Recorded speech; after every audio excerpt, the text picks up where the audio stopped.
This is a cool article.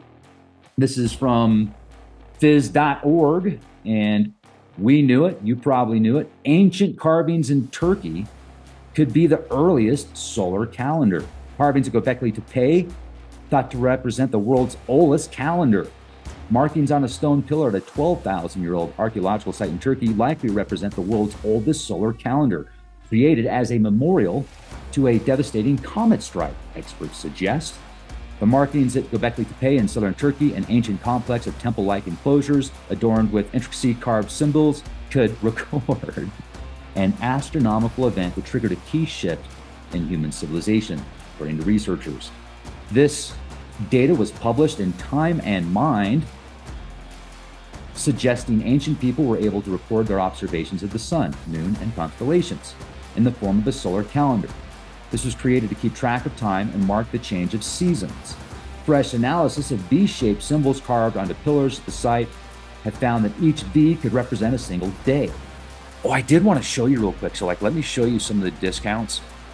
This is the website. If you want to order some product and get discounts on the product, get organic quality products, and then get $5 off, just go to shoplivegood.com/RexBear, or just click the link specific. Check this out. You can also be a distributor of these great products. Not only do they set you up with your own website and then you get the discounts, but look at the price. $29 for whey protein isolate with colostrum, non-GMO. I mean, look at the certification on this. Grass-fed. This is really high quality product. And if you compare it to other products that don't even have the colostrum, it's half the price. So this is my coffee that I got. Delicious. $18.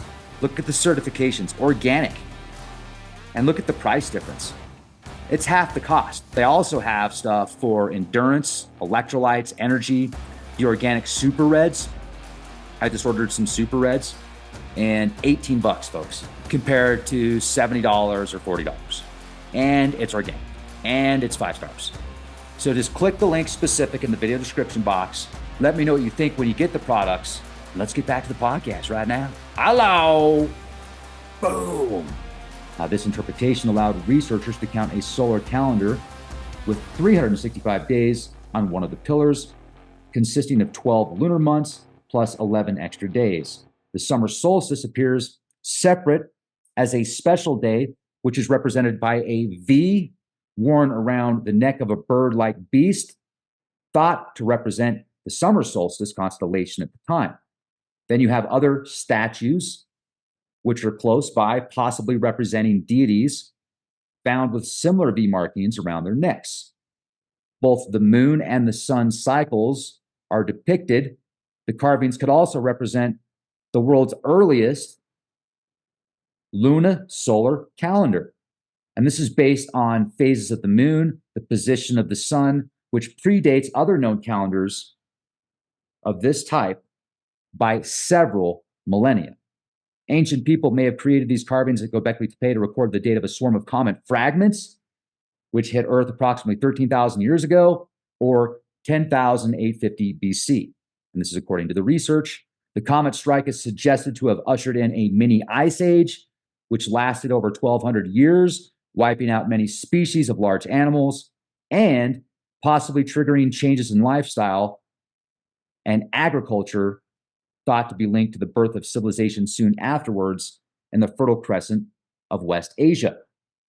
Then there's another pillar at the site which appears to picture the Taurid meteor stream. This is thought to be the source of the comet fragments, which lasted 27 days, emanating from the directions of Aquarius and Pisces.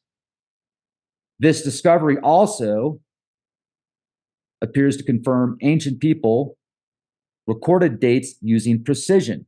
The wobble in Earth's axis also affects the movement of constellations across the sky.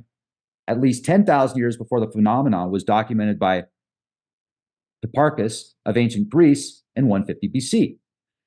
The carvings appear to have remained important to the people of Göbekli Tepe for millennia, and this suggests the impact event may have triggered a new cult or religion which influenced the development of civilization. This find also supports a theory that Earth faces increased comet strikes as its orbit crosses the path of circling comet fragments. which we normally experience as meteor streams. Dr. Martin Sweatman of the University of Edinburgh's School of Engineering led the research. He says it appears the inhabitants of Göbekli Tepe were keen observers of the sky, which is to be expected given their world had been devastated by a comet strike. This event might have triggered civilization by initiating a new religion and by motivating developments in agriculture to cope with the cold climate. Possibly, their attempts to record what they saw are the first steps towards the development of writing millennia later. This was provided by the University of Edinburgh. That is amazing. Absolutely incredible. And if you think that's old, let's go to this next article here. This is even older. This is a civilization from about 42,000 years ago. 42,000 years ago. You can read about this, the debrief. Ancient humans used advanced technology to traverse oceans and colonize remote islands. It's from Christopher Plain. Newly discovered evidence suggests 42,000 years ago, ancient humans likely used various forms of maritime capabilities and advanced form of technology for their period in which it was used to traverse the world's oceans.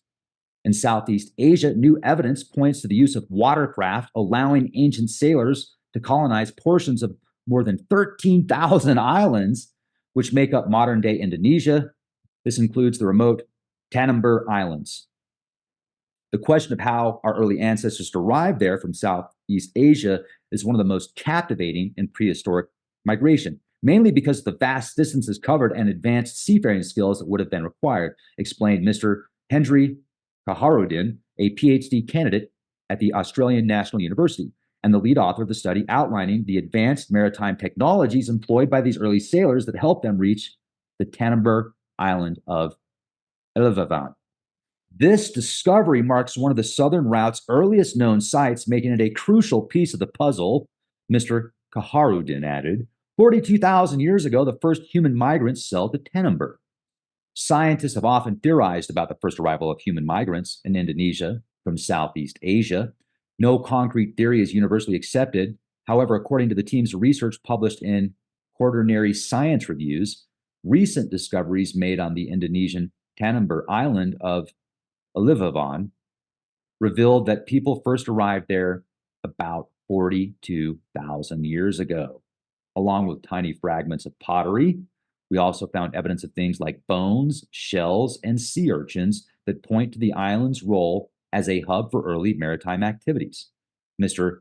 Kaharuddin said. To reach this remote location, ancient mariners would have had to traverse exceedingly long distances over treacherous seas.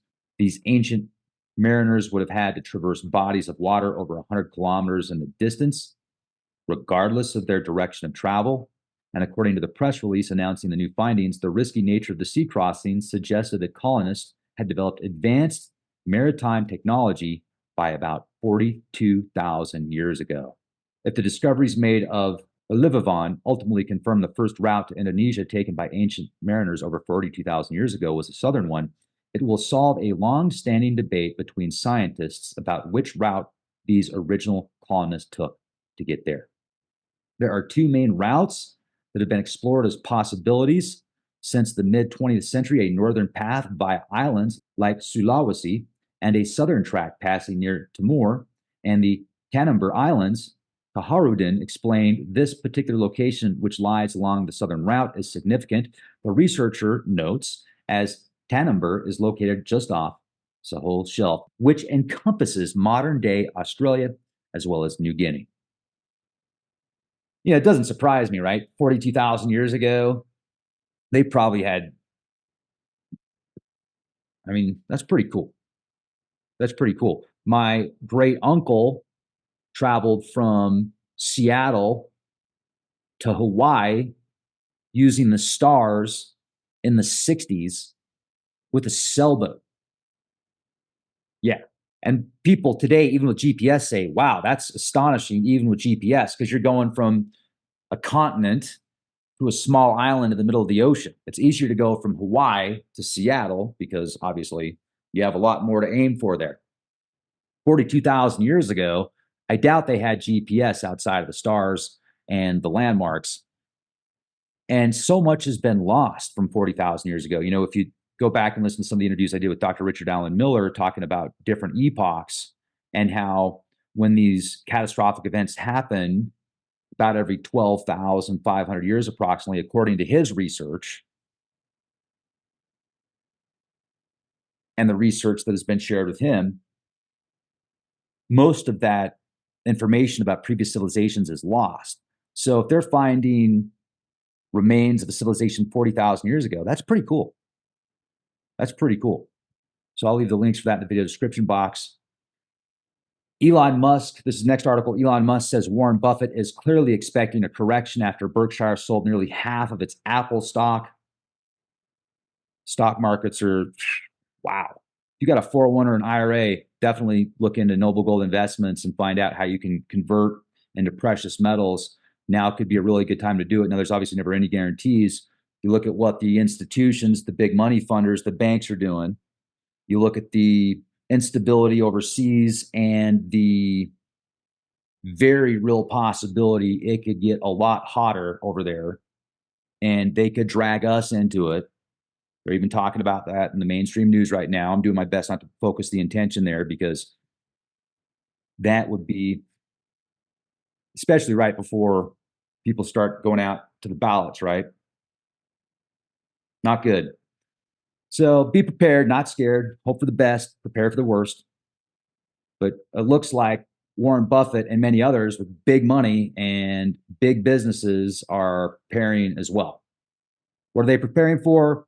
I don't know, but they're selling a lot of their stock. And listen to this, hyperinflation in Turkey slows. It's only 61.78% now. Turkish Treasury and Finance Minister, Turkey's annual inflation rate slowed sharply in July to 61.78%. Official data showed on Monday as the country battles a cost of living crisis. Oh, it's slowed sharply to 61%. That is wild. Fox 17, the push for precious metals amid fears of a recession. You can also thank the moon if you feel like days are longer. To me, it seems like days are going by faster, but according to this article from wisconsin.edu, thank the moon for Earth's lengthening day. So they're going to have another hour. The man's going to expect another hour of you to work now. No, it's not. It's not 12 hours a day. It's now 13 hours a day you need to work because the moon has it's furthered its distance from Earth. So now there's 25 hours in a day for anyone who has ever wished there were more hours in a day. Geoscientists have some good news. Days on Earth are getting longer. A new study that reconstructs the deep history of our planet's relationship to the moon shows that 1.4 billion years ago, a day on Earth lasted just 18 hours. This is at least in part because the moon was closer and changed the way Earth spun around its axis. As the moon moves away, the Earth's like a spinning figure skater who slows down as they stretch their arms out, explains Stephen Myers, professor of geoscience at the University of Wisconsin-Madison and co-author of the study published June 4th.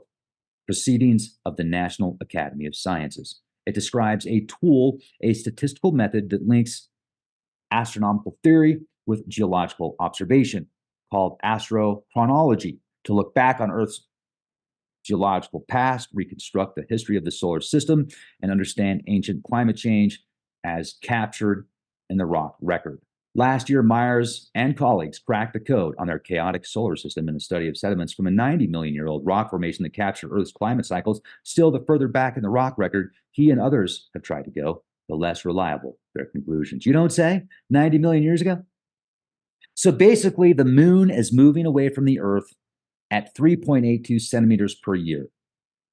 Using this present day rate, scientists figure and calculate beyond about 1.5 billion years ago, the moon would have been close enough that its gravitational interactions with Earth would have ripped the moon apart. Myers explains, yet we know the moon is 4.5 billion years old. So Myers sought a way to better account for just what our planetary neighbors were doing billions of years ago. In order to understand this effect they had on Earth, a research team at Lamont Doherty used a rock formation in Arizona to confirm the remarkable regularity of Earth's orbital fluctuations from nearly circular to more elliptical on a 405,000-year cycle, and another team in New Zealand, in collaboration with Myers, looked at how changes in Earth's orbit and rotation on its axis have affected the cycles of evolution and extinction of marine organisms, called reptiloids, going back 450 million years. The geological record is an astronomical observatory for the early solar system, says Myers. We are looking at its pulsing ribbon preserved in the rock in the history of life. This study was funded by the National Science Foundation. Read all about it. Links to the description box. All right, thank you very much for watching. Hope you all have a beautiful day. Check us out on Patreon, leapproject.com. Also going to be doing a great podcast here in a minute with Shondell, Navajo elder. Super cool guy. We're going to hear some neat stories with him. And have a fantastic day, everybody. Talk to you soon. Be changing.